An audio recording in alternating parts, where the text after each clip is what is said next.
Welcome, everybody. Some see Iran's return to the negotiating table as a green light to the Islamic Republic to gain more time to develop nuclear weapons. In light of the American desire to follow the path of negotiation, others believe that some regional powers may have to adjust their policies toward Iran. Has Israel accepted the possibility of a nuclear Iran in the region? Or does Tel Aviv has other alternatives? Joining me to discuss these topics from Tel Aviv, Amir Tibone, U.S. news editor with Haaretz Newspaper. Amir, welcome to Newslooks. Thank you so much for having me. It's a pleasure. Iran in Yemen, Iran in Iraq, Iran in Syria, Iran in Lebanon. To what extent can be said that the Iranian expansion in the region has become an inescapable reality? I think that is exactly the phrase that describes it best. It is the reality we are facing today. We hope that it will change. We hope that it can be set back, but right now we cannot deny the facts. And the facts is, just like you said, we see this presence of Iran everywhere around us. And by the way, also in other arenas that you probably did not mention, just because if we mentioned each and every country where they are involved right now, we would run out of time and have to end the hour before we even started the interview. But even in the Palestinian arena, we see their attempts to become more active and involved and influential, and other countries in the region as well, moving into Africa even. So this is a big issue for Israel, of course, and other countries in the region to be aware of. When you say big issue, you mean? I mean that it's, first of all, a present and urgent security matter in arenas that are very close to Israel. Lebanon is the best example, of course, with Hezbollah becoming the most powerful element in the country. Syria, where the Iranian presence helped Bashar al-Assad survive the civil war and the revolution and entrench his hold on power. Iraq, but also in Gaza, where you have militias and the organizations like Islamic Jihad that are supported by Iran, and any entry by Iran to countries that are even more farther away is also an important issue when Israel looks at the broader security strategy that has to be planned ahead. Of course, there are the urgent threats, but we look also at more faraway places, Yemen, Iraq, some countries in Africa, and see the presence and activity of Iran as something that has to be dealt with. And South America, to name a few. Indeed. Amir, for decades, the United States has not succeeded in curbing Iran's ambition through economic sanctions. Why is that, in your opinion? I'm not an expert on Iranian culture and history, and I think there are people who are more equipped to answer this specific question. I can say that when you talk to experts in Israel who have dealt with the Iranian file over the years, most of them are not surprised by the fact that the maximum pressure strategy of the Trump administration did not break the Iranians' knees, because they, at the time, officials within the Israeli, let's call it defense establishment, intelligence community, were warning that there is a very strong sense of national pride in Iran, and that the attempts to break the Iranians back with the maximum sanction pressure was not going to work, at least not in a very short, immediate term, as it was sold publicly by the previous U.S. administration and the previous government in Israel. And I think we see today that, in fact, it did not achieve this result. Now, what does that mean about the efficiency of sanctions in general, about other options to deal with Iran? Again, I don't think I'm the right person to analyze and answer, but I think we can clearly see that the previous approach, while it did put a lot of pressure on Iran, and I think it did hurt the Iranian economy, it did not lead eventually to some kind of a collapse, as some people imagined would happen. You are very humble. There has been a lot of talk recently about a Gulf Iranian rapprochement. To what extent might this rapprochement between the Gulf countries and Iran harm Israel's security? I think in Israel, there is a big hope and expectation that the warming ties between Israel and the United Arab Emirates, Bahrain, Saudi Arabia, although we don't have an official diplomatic channel open there like we do with the Abraham Accords countries. We all know that Israel and Saudi have gotten closer in recent years. There is a hope and an expectation in Israel that these relationships will mean that these countries don't go back to a closer relationship with Iran, because I think part of the logic of the Abraham Accords, part of the reason that it worked so well, was because there was a perception of a joint threat coming from Tehran and from this regional expansion that we discussed earlier in our conversation. Maybe some of these countries think that you can be close to Israel and also work with the Iranian side. And there are examples like that. You know, India is a country that has a very close relationship with Israel and at the same time also has close relationships with Iran.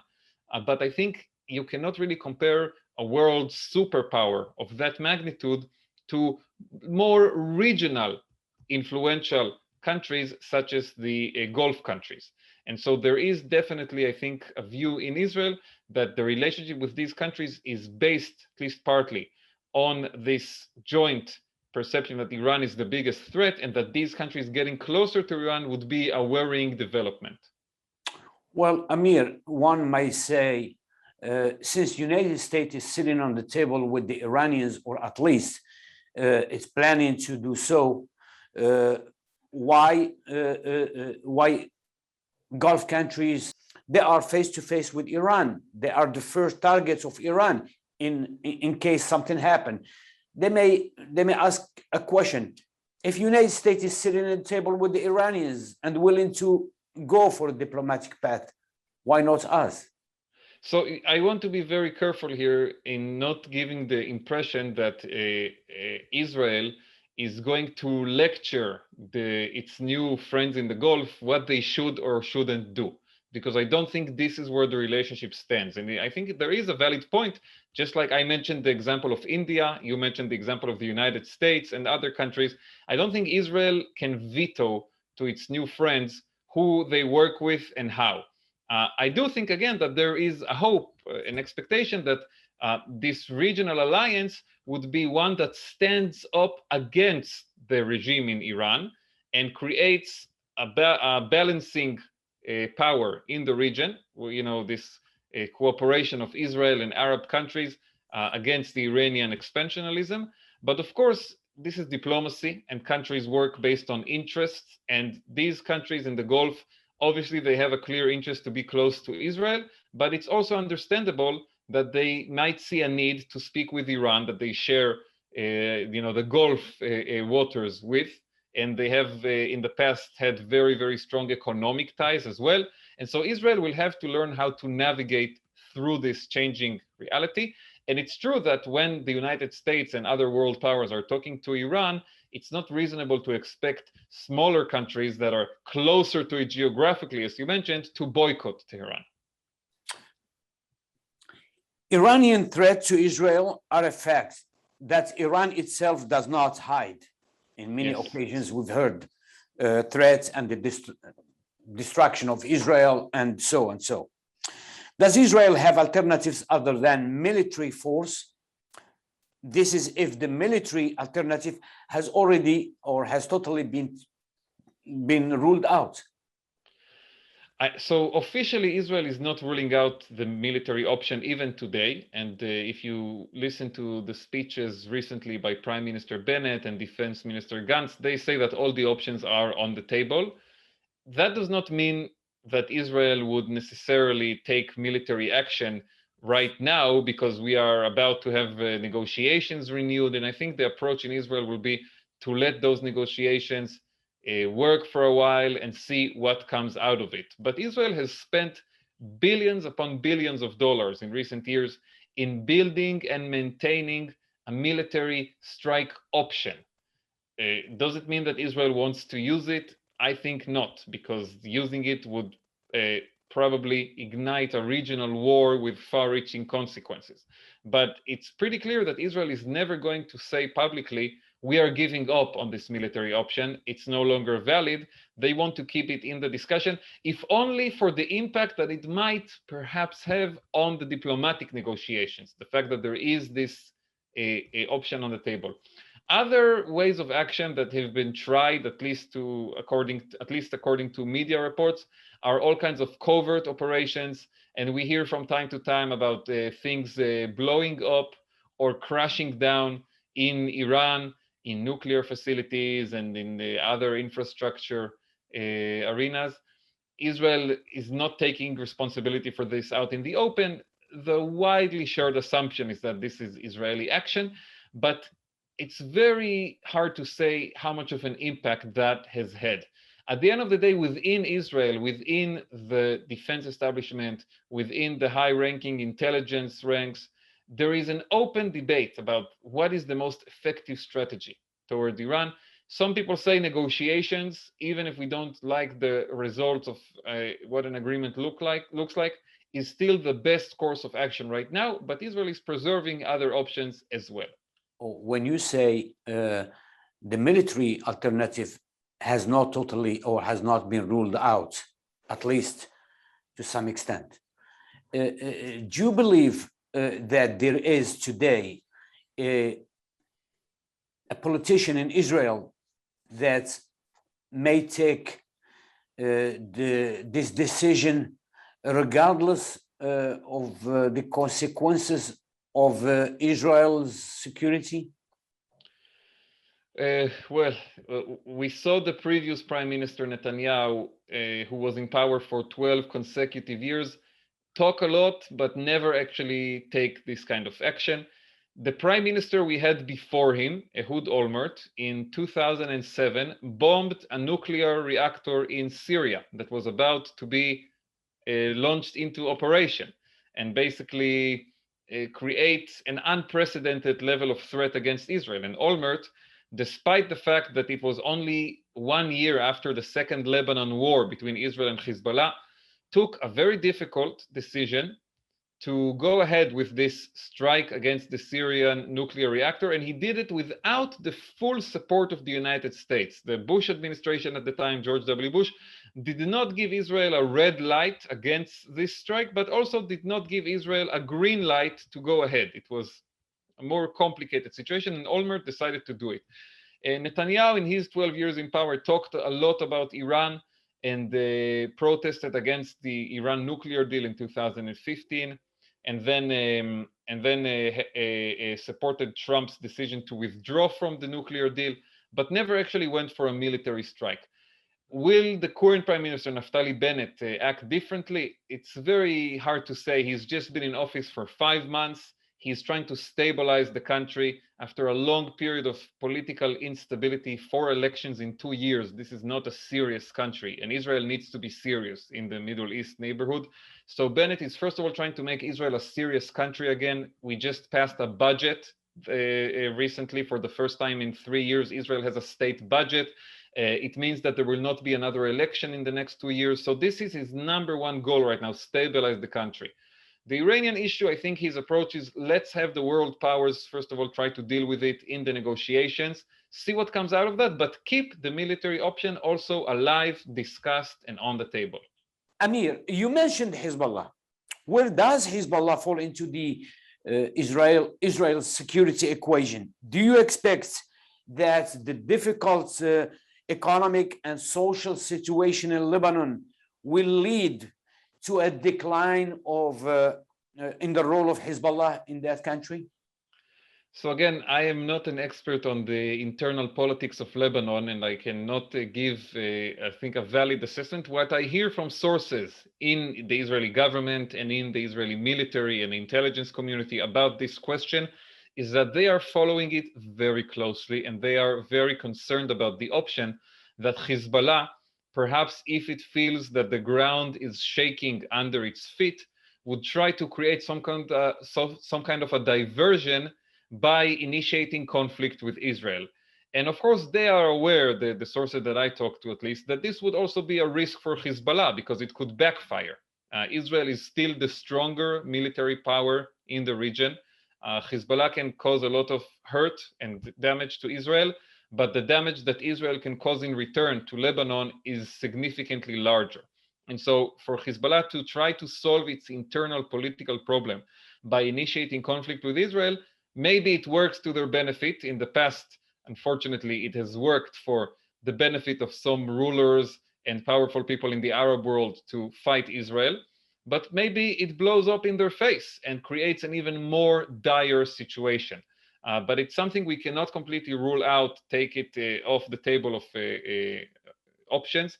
And that's why Israel is sending very clear messages to Lebanon, to other world powers, and to Hezbollah directly through some channels that I think are operating, whether it's via France or other, maybe Russia, other countries that have a dialogue with Lebanon and with Hezbollah, sending a clear message that if Hezbollah makes this mistake, Israel will extract a very heavy price. And so while the tragedy in Lebanon, really, it is heartbreaking, and I feel terrible to read the news stories and see the pictures emerging out of there. And, you know, as an Israeli, one of my greatest hopes and wishes is that one day we will have a peace relationship with Lebanon and we'll be able to go and visit that beautiful country. But it is not our problem what is happening there right now. We don't want to get involved in it. We hope it can be resolved. We hope that people there can have a stable and normal economy again and a peaceful life, but it's not something that Israel is looking to get involved in. And so I think that's a very important point to be aware of. If something does erupt, it's not going to be in any way the initiative of Israel. Israel would like this not to reach our border. So are you telling me that Hezbollah became a priority for Israel's security even more than Iran itself? I think that the two of them are seen in Israel in a way as combined together. And Hezbollah is seen more than anything else as an Iranian front in the eyes of the Israeli intelligence and military establishment. Hezbollah is serving the interests of Iran. It is providing Iran the power and control and influence that it wants to have in Lebanon and, of course, Syria as well, because of the strong connection between the Assad regime, Hezbollah, and Iran, this triangle that is causing so much pain and suffering in our region. And so it's basically a front threat for a more faraway threat, which is Iran itself. The two powers are really seen in a sense as operating together. And it actually, you know, in my newspaper in Haaretz, we had a very interesting article recently by Alon Pinkas, our analyst on international affairs, and a former Israeli consul general in New York, who wrote that right now Iran is hiding behind local proxies like Islamic Jihad in Gaza, like Hezbollah in Lebanon. And whenever these local proxies strike at Israel, Israel strikes back directly at them. And he floated the question of what would happen if the next time the Islamic Jihad launched a missile from Gaza into Israel, or Hezbollah gave a green light to some small Palestinian faction to shoot a missile from Lebanon. What if the Israeli response then would be to bomb something in Tehran? This is not the logic on the table today. The logic on the table today is Israel strikes back in Gaza or in Lebanon, but we all know this is coming from Iran. And so there is an interesting question here on the table. Is this Israeli strategy efficient? Maybe we can think about other ideas. I'm not endorsing it, but I think it's worth a discussion.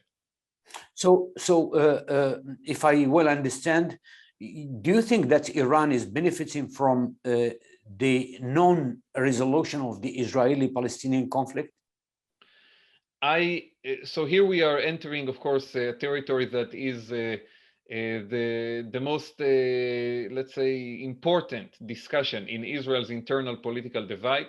Unfortunately, in recent years, our politics, like in other democracies, has been stupefied, and we've been talking too much about personal issues and identity politics. But the main dividing line in our politics, at least let's say since the 1980s, has been the question of the conflict with the Palestinians and the how to resolve it. I personally belong to the a part of Israel that believes in a partition and in a two-state solution and in ending our control, our military control over the lives of millions of Palestinians in the occupied territories. And I think we need to resolve it and have a Palestinian state existing in peace next to Israel. It's not an easy thing to do, but I believe it is the best way to move forward. And I do think that the fact that we have every few months, unfortunately, these bursts of violence between Israel and Gaza, and the fact that we still have tensions around Jerusalem, of course, it serves the radical and negative elements in the area. Especially, I think, tensions in Jerusalem feed into the hands of extremists and people who are looking to light a fire in our area and push away the prospects of a more peaceful reality. Right now, unfortunately, the issue of the Israeli-Palestinian conflict, to me at least, looks very far from resolution. We have a government in Israel that, like I said, is mostly focused on the domestic agenda, stopping this endless cycle of elections, stabilizing the economy, and helping Israel get out of the COVID-19 reality. And Israel is moving away from it, luckily, because of a very high rate of vaccination, which is very important. And on the Palestinian side, we have a deep divide between Hamas and Fatah and the Palestinian Authority and then the Hamas rule in Gaza. And I think as long as the Palestinians are so divided between themselves and the Israeli government is so focused on domestic issues, it's going to be very difficult to move forward towards a better reality. And we're still going to see these clashes erupt from time to time. One of my biggest hopes in this regard is that perhaps the Arab countries that have gotten closer to Israel in recent years can have a more prominent and effective role. Like Gulf countries, Egypt, Jordan, Saudi Arabia. I understand all of these countries also have their own domestic concerns and their own troubles, but I do think that they perhaps could play a positive role in bringing the two sides together here and finding some kind of a compromise. It's probably not going to happen tomorrow morning, but it's important to keep trying. Amir, my last question, of course, we go back to your former job here in the United States of America. Yes.